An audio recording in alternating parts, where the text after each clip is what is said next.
चलिए जी शुरू करते हैं रे ऑप्टिक्स के कुछ इंपॉर्टेंट क्वेश्चंस एंड कुछ प्रीवियस ईयर क्वेश्चंस।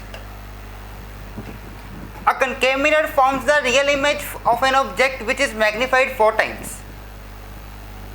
मैग्निफिकेशन हमें बताई गई 4. The object is moved 3 cm away. The magnification of the image is 3 times. अगर मैं ऑब्जेक्ट को मिरर से 3 सेंटीमीटर और अवे मूव कर दूं तो तब मैग्निफिकेशन आ गई 3. मान लो पहले ऑब्जेक्ट था मिरर से u डिस्टेंस पे.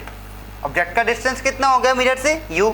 अब ऑब्जेक्ट को मैंने मिरर से 3 सेंटीमीटर अवे किया तो अब u कितना हो जाएगा u+3.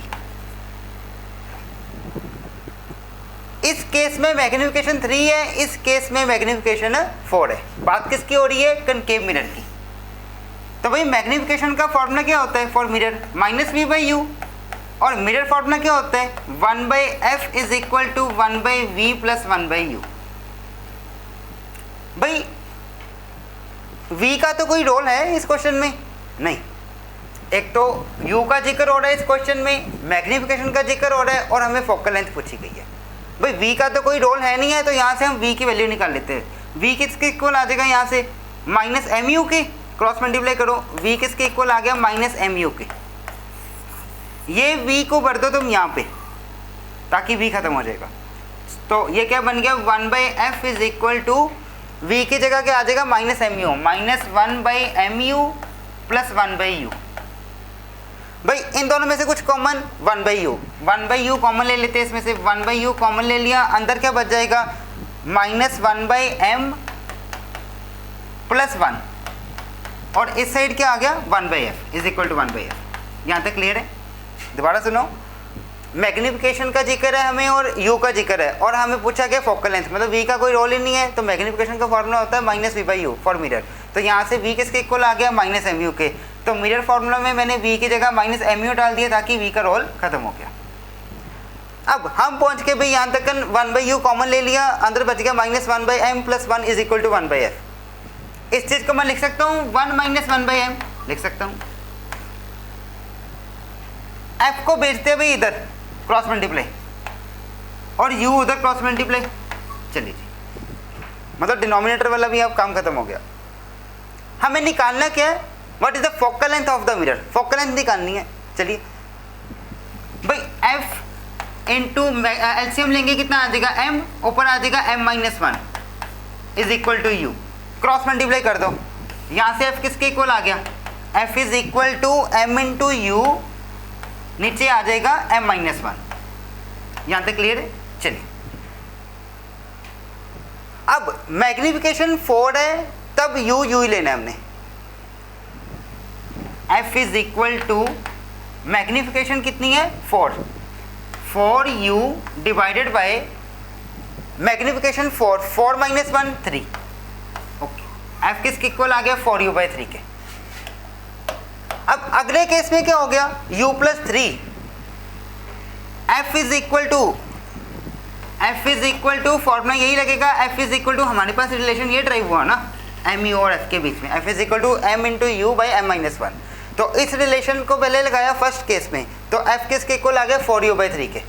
अब सेकेंड केस में f is equal to mu/m-1.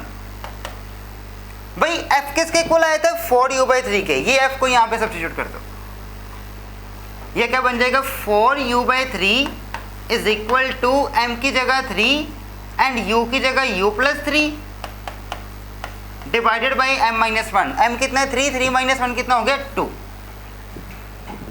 चलो जी क्रॉस मल्टीप्लाई कर दो. 2 × 4u 8u is equal to 3 × 3 9 9 × u 9u and 9 × 3 27. भाई 9u में से 8u गए, एक u बच जाएगा. u इज इक्वल टू कितना आ गया? -27. u आ गया हमारे पास -27. u आ गया -27. यहाँ पे u की वैल्यू डाल दो, यहाँ से f आ जाएगा. भाई f is equal to 4 × -27 divided by 3. 3 से कट जाएगा, कितना आ जाएगा? 9 9 × 4 36 और साथ में माइनस का साइन है तो -36. तो ये डिस्टेंस फोकल लेंथ कितनी आ गई? -36. माइनस का साइन हमें ये बता रहा है कि ये फोकल लेंथ जो है, मतलब ये जो मिरर है हमारा कनकेव मिरर है, क्योंकि कनकेव के लिए फोकल लेंथ नेगेटिव होती है. तो फोकल लेंथ कितनी आ गई? 36 सेंटीमीटर. स्टूडेंट्स क्लियर है? एक बार दोबारा सुनो। A concave mirror forms the real image of an object which is magnified 4 times. Magnification 4 times है जब ऑब्जेक्ट को हमें किस एक डिस्टेंस पे रख दिया मिरर से, तो वो मैंने डिस्टेंस मान लिया भाई u। एक केस ये हो गया कि जब एक डिस्टेंस u पे है ऑब्जेक्ट तब मैग्निफिकेशन 4 है। जब उस ऑब्जेक्ट को 3 सेंटीमीटर और अवे कर दूंगा मिरर से तो भाई डिस्टेंस कितना हो गया ऑब्जेक्ट से u+3, तब मैग्निफिकेशन आ गई 3। मतलब 2 केस आ गए। पहले तो मैंने एक रिलेशन फाइंड आउट किया भाई मैग्निफिकेशन फॉर मिरर क्या होता है -v/u, और मिरर फॉर्मूला क्या होता है 1/f = 1/v + 1/u। यहाँ से मैंने v निकाल लिया -mu के इक्वल, उसको यहाँ पे सब्स्टिट्यूट कर दिया। यहाँ से मेरे पास एक रिलेशन आ गया f = m × u/m-1। अब ये रिलेशन मैंने यूज़ किया फर्स्ट केस में एंड सेकंड केस में। जब फर्स्ट केस में यूज़ किया तो f आ गया 4u/3।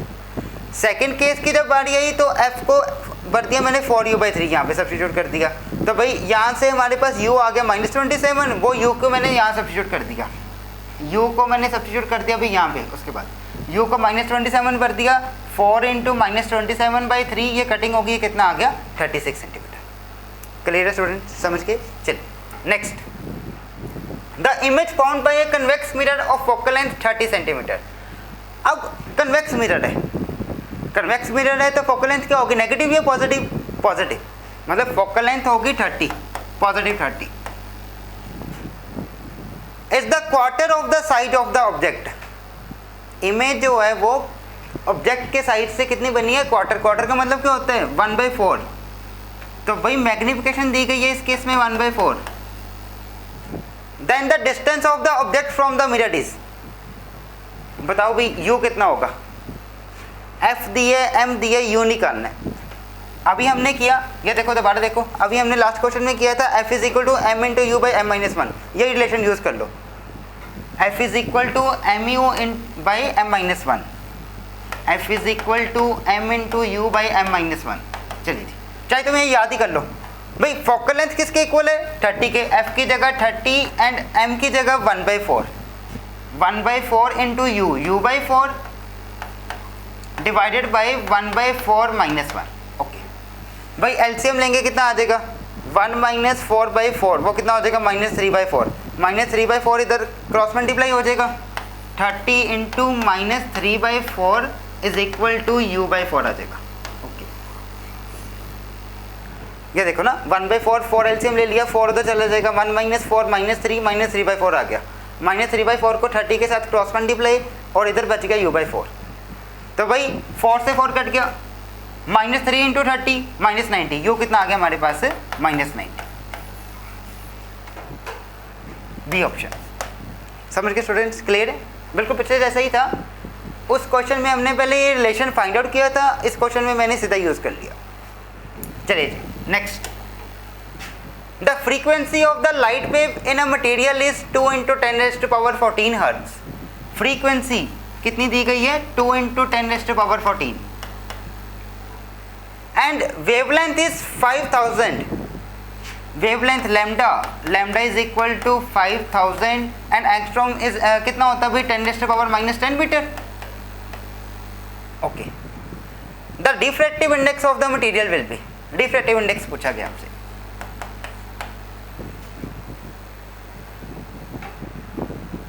भाई क्या क्या रिलेशन पढ़े हुए तुमने, याद करो।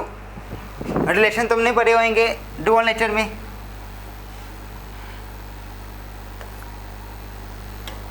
Mu is equal to c/v,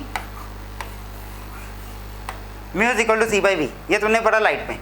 mu is equal to c/v, हमें क्या निकालना भाई डिफ्रैक्टिव इंडेक्स, तो भाई वो तो इससे निकलेगा mu is equal to c/v से। अब तुम्हें निकालनी है v मतलब वेलोसिटी। वेलोसिटी कैसे निकालें भाई, वेलोसिटी। फ्रीक्वेंसी का रिलेशन क्या होता है वेलोसिटी के साथ है v/λ।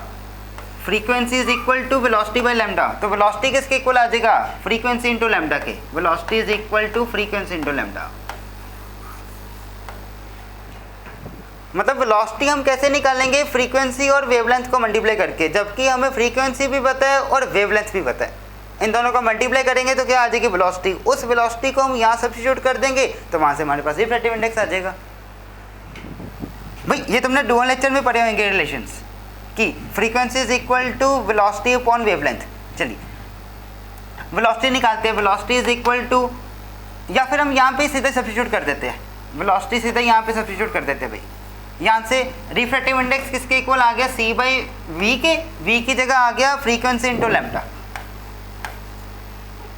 अब वैल्यूज भरते हैं और कैलकुलेशन कर लेते हैं भाई। Mu is equal to c की वैल्यू क्या होती है 3 × 10⁻⁸। फ्रीक्वेंसी कितनी है 2 × 10⁻14। एंड वेवलेंथ कितनी है, ये 3 0, ये कितना हो जाएगा 10⁻⁻7 -10 है, और ये 3 0 से पावर 3 है, तो ये कितना हो जाएगा 10⁻⁻7। एंड नीचे 5 है, 5 × 10⁻⁻7। ओके भाई -7 ऊपर जाएगा तो +7 हो जाएगा, 7 और 8 कितने हो जाएंगे 15, 10⁻15। ये बन गया refractive index is equal to 3 × 10⁻15 and नीचे 2 × 5, 2 × 5 कितना होता है 10, 10 इंटू क्या बच गया नीचे 10⁻14, 10⁻14 और 10⁻1 ये कितना होगा 10⁻15, 10⁻15 और 15 से कट जाएगा, क्या बच गया हमारे पास 3, mu is equal to 3। C option. समझ के स्टूडेंट्स, दोबारा सुनिए, हमें फ्रीक्वेंसी दी गई थी और वेवलेंथ दी गई थी, हमें पूछा गया रिफ्रैक्टिव इंडेक्स। रिफ्रैक्टिव इंडेक्स किसके इक्वल होता है c बाई वी के, और वेलोसिटी किसके इक्वल होती है फ्रीक्वेंसी इंटू वेवलेंथ के। ये जो है ये मैंने सब्स्टिट्यूट कर दिया v की जगह फ्रीक्वेंसी इंटू वेवलेंथ, फिर वहाँ पे मैंने फ्रीक्वेंसी की वैल्यू डाल दी और वेवलेंथ की वैल्यू डाल दी, और c किसके इक्वल होते हैं 3 × 10⁸ के। समझ के स्टूडेंट्स, क्लियर है। चलिए a glass slab refractive index दिया गया 1.5 of thickness 6 centimetre is placed over A paper but is a shift in the letters. एक ग्लास स्लैब को रख दिया पेपर्स के ऊपर, तो उस पेपर के ऊपर जो लेटर्स लिखे हुए हैं वो तुम्हें ऊपर को दिखाई देंगे, वो कितना शिफ्ट हुई है वो निकालना है हमें। तो भाई शिफ्ट कैसे निकालते हैं, शिफ्ट कैसे निकालते हैं, thickness into 1 - 1 by refractive index. कितना शिफ्ट हुआ कैसे निकालते हैं, ग्लास स्लैब की थिकनेस इंटू 1 - 1 बाई उसका रिफ्रैक्टिव इंडेक्स।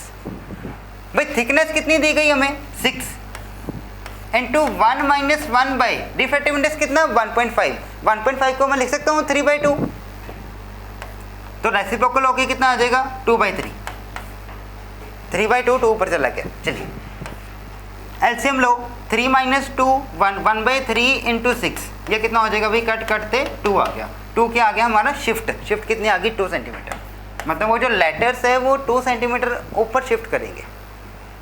क्लियर है। चलिए अ convex lens and A concave lens each having a same focal length of 25 centimetre. भाई कन्वेक्स के लिए तो फोकल लेंथ होएगी +25 एंड कनकेव के लिए फोकल लेंथ क्या हो जाएगी -25। क्लियर है भाई, clear. Are put in the contact to form a combination of lenses. भाई कॉम्बिनेशन ऑफ लेंसेज का क्वेश्चन आ गया, तो बताओ पावर क्या होएगी कॉम्बिनेशन की। चलिए कॉम्बिनेशन के केस में नेट फोकल लेंथ कैसे निकालते हैं, 1/f net is equal to 1/f1 + 1/f2।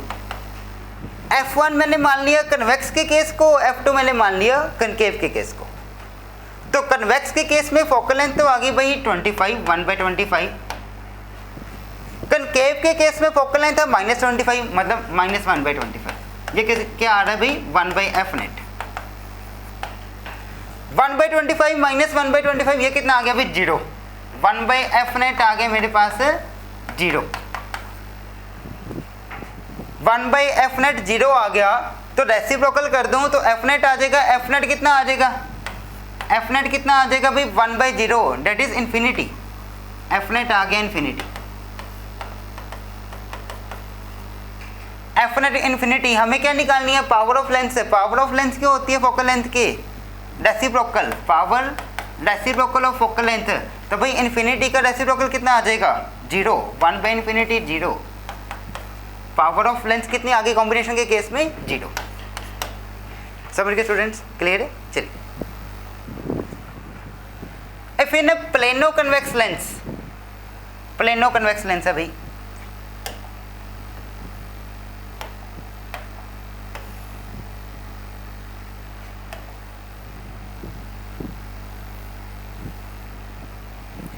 Plano convex lens मतलब एक साइड प्लेन होएगी, ओके, और एक साइड कर्व्ड होएगी। The radius of curvature of the convex surface is 10 centimetre. जो कन्वेक्स सरफेस है उसका रेडियस ऑफ कर्वेचर हमें कितना दिया गया, 10 सेंटीमीटर। भाई जो प्लेन वाली साइड होती है उसका रेडियस ऑफ कर्वेचर कितना होता है? प्लेन वाली साइड, जब भी कोई प्लेनो कन्वेक्स या प्लेनो कनकेव वाला क्वेश्चन आता है तो प्लेन वाली साइड का हम कितना लेते हैं रेडियस ऑफ कर्वेचर? कोई प्लेन वाली साइड हो तो उसका रेडियस ऑफ कर्वेचर लेते हैं हम इन्फिनिटी, और जो कर्व्ड सरफेस है उसका रेडियस ऑफ कर्वेचर हमें दिया गया 10 सेंटीमीटर और फोकल लेंथ हमें बताई गई 30 सेंटीमीटर। अब भाई डिफ्रैक्टिव इंडेक्स निकालना है मटेरियल ऑफ लेंस का। चलिए लेंस मेकर फॉर्मूला यूज करते हैं, 1/f is equal to mu minus 1 into 1/r1 minus 1/r2। Formula revise करके आइए, 1/f is equal to mu minus 1 into 1/r1 minus 1/r2, ये lens maker formula. भाई refractive index हमें निकालना है, find the refractive index. Okay, focal length कितनी दी गई, 30, focal length 30, 1/30 is equal to mu minus 1 into 1/r1। भाई r1 क्या हो जाएगा, infinity, 1/∞ minus 1/r2। Okay, r1 क्या हो गया, इन्फिनिटी, क्योंकि वो प्लेन है, r1 infinity because of plane side. And curve surface है, r2 कितना हो जाएगा, भाई r2 नेगेटिव होएगा ना इस साइड, r2 डिस्टेंस नेगेटिव होएगा, r2 कितना, -10, माइनस माइनस प्लस हो गया, 1/∞ 0, 0 minus minus plus 1/10। Okay, mu minus 1 into is equal to 1/30। भाई 0 प्लस 1/10, 1/10 आ गया, 1/10 और ये 30 वाली 0 और 10 वाली 0 कट गई, 1/3 is equal to mu minus 1 बच गया हमारे पास। वो -1 भी इधर ले आओ, -1 भी इधर ले आओ भाई, तो mu is equal to 1 plus 1/3, ये कितना आ जाएगा, एलसीएम लो, 3 प्लस 1 4, 4/3, 4/3 आ गया भाई रिफ्रैक्टिव इंडेक्स, 4/3, 4/3 किसके इक्वल होगा, 4/3 1.33 के। ओके, सब मेरे स्टूडेंट्स क्लियर है, 1.33 किसका होता है रिफ्रैक्टिव इंडेक्स, याद करो, 1.33 किसका होता है भाई, वाटर का। चलिए next, if the critical angle for total internal reflection from medium to vacuum is 30 degree, critical angle दिया गया 30 degree IC, then the velocity of the light in the medium is, velocity निकालनी है अभी, critical angle दिया गया, velocity निकालनी है। Critical angle का रिलेशन रिफ्रैक्टिव इंडेक्स के साथ है, सीधा सीधा, mu is equal to 1/sin IC, सीधा सीधा रिलेशन, और रिफ्रैक्टिव इंडेक्स का रिलेशन वेलोसिटी के साथ सीधा सीधा, mu is equal to c/v। लो जी, ये तो काम हो गया, म्यू को सब्स्टिट्यूट कर दो 1/sin IC, यहाँ पे 1/sin IC is equal to c/v। अब हमें क्रिटिकल एंगल पता है, c भी हमें पता है, v आ जाएगा, सिंपल। IC कितना 30, 1/sin 30 is equal to c की वैल्यू कितनी, 3 × 10⁸, नीचे आ गया भी v। ओके, sin 30 कितना होता है, 1/2, 1/2 उधर क्रॉस मल्टीप्लाई हो जाएगा, तो भैया कितना आ जाएगा, 3 × 10⁸ इंटू 1/2, और वेलोसिटी इधर क्रॉस मल्टीप्लाई हो जाएगा, v इज इक्वल टू 3/2 कितना, 1.5, ये आ गया 1.5 इंटू 10⁸, ये आ गई भी वेलोसिटी। देखो कौन से option, B option. Clear students, समझ गए, क्रिटिकल एंगल का रिलेशन रिफ्रैक्टिव इंडेक्स के साथ सीधा सीधा, mu is equal to 1/sin IC, और वेलोसिटी निकालनी है, रिफ्रैक्टिव इंडेक्स का रिश्ता सीधा सीधा वेलोसिटी के साथ, mu is equal to c/v, दोनों को इक्वेट कर दिया। चलिए next, a ray of light travelling in a transparent medium of refractive index mu falls on a surface separating the medium from air at an angle of incidence of 45 degree. Angle of incidence दिया गया 45 degree. For which of the following value of the mu the ray can undergo total internal reflection? Refractive index क्या रखें कि total internal reflection हो जाए? तो भाई mu की वैल्यू बतानी है for total internal reflection. Total internal reflection तभी होती है जब तुम्हारा angle of incidence critical angle से ज़्यादा होगा। जब तुम्हारा angle of incidence critical angle से ज़्यादा होगा तभी होगी total internal reflection. When sine I is greater than sine I C, sine I C का सीधा सीधा रिलेशन है रिफ्रैक्टिव इंडेक्स के साथ। क्या हुआ? 1 by mu, mu is equal to होता है ना 1 बाई साइन आई सी। तो ऐसे भी तो कह सकते हैं हम कि sine I C is equal to 1 by mu. तो साइन आई क्या होना चाहिए? Greater than 1 by refractive index. Critical angle कितना? 45 डिग्री। साइन 45, साइन 45 भाई कितना होता है? साइन 45, साइन 45 कितना होता है? 1 by root two, 1 by root two. तो भाई 1 by root two is greater than 1 by refractive index. Cross multiply कर दो, refractive index greater than root two. Root two की वैल्यू कितनी होती है? 1.41। Refractive index is greater than 1.414। मतलब जो तुम्हारा रिफ्रैक्टिव इंडेक्स है वो इससे बड़ा होना चाहिए। देखो कौन सी ऑप्शन, ये 1.41 से बड़ा है 9, ये 1.41 से बड़ा है 9, ये बड़ा है 9, क्या बचे? C option. समझ गए स्टूडेंट्स? क्या कह रहा था कि क्या रिफ्रैक्टिव इंडेक्स क्या होना चाहिए टोटल इंटरनल रिफ्लेक्शन के लिए, जबकि एंगल ऑफ इंसिडेंस कितने? 45 डिग्री। तो भाई टोटल इंटरनल रिफ्लेक्शन की कंडीशन क्या होती है कि angle of incidence should be greater than critical angle. तो sine I should be greater than sine I C. तो एंगल ऑफ इंसिडेंस कितना दिया गया? 45 degree. Sine 45 degree is greater than sine I C. Sine I C का सीधा relation है refractive index के साथ, क्या? 1 बाई म्यू। तो भाई वहाँ से म्यू ग्रेटर देन 1.414 आ गया, मतलब रिफ्रैक्टिव इंडेक्स किसी का 1.414 से बड़ा होगा तो तभी होगी। वो कौन सी ऑप्शन है? C option. क्लियर? चलिए next, what is the refractive index of a prism? Refractive index निकालना है। प्रिज्म का क्वेश्चन है भाई, whose angle of prism is 60 degree and angle of minimum deviation 30 degree. Simple है। रिफ्रैक्टिव इंडेक्स का formula क्या होता है? Sine A plus delta M by 2 divided by sine A by 2। सब कुछ पता भाई। ए कितना दिया गया? 60, डेल्टा एम कितना दिया गया? 30, 60 प्लस 30 90, 90 बाई 2 45, साइन 45। ए कितना दिया गया? 60, 60 बाई 2 30, साइन 30। साइन 45 कितना? 1 बाई रूट 2। साइन 30 कितना? 1 बाई 2। ये 2 ऊपर चला जाएगा, ये कितना आ गया? 2 बाई रूट 2। तो भाई 2 को लिख सकते हैं हम रूट 2 इंटू रूट 2, और नीचे क्या है? रूट 2। एक रूट 2 कट गया, कितना आ गया? रूट 2। रिफ्रैक्टिव इंडेक्स कितना आ गया हमारे पास? Under root 2। कौन सी ऑप्शन भाई? A option. समझ के स्टूडेंट्स? क्लियर है? रिफ्रैक्टिव इंडेक्स निकालना था, प्रिज्म का क्वेश्चन है, तो ए भी दिया गया, डेल्टा एम भी दिया गया, सीधा सीधा रिलेशन लगाओ, sine A plus delta M by 2 divided by sine A by 2। A भी पता है, डेल्टा एम भी पता है, फिट कर दो यहाँ पे। समझ के भाई? क्लियर है? चलिए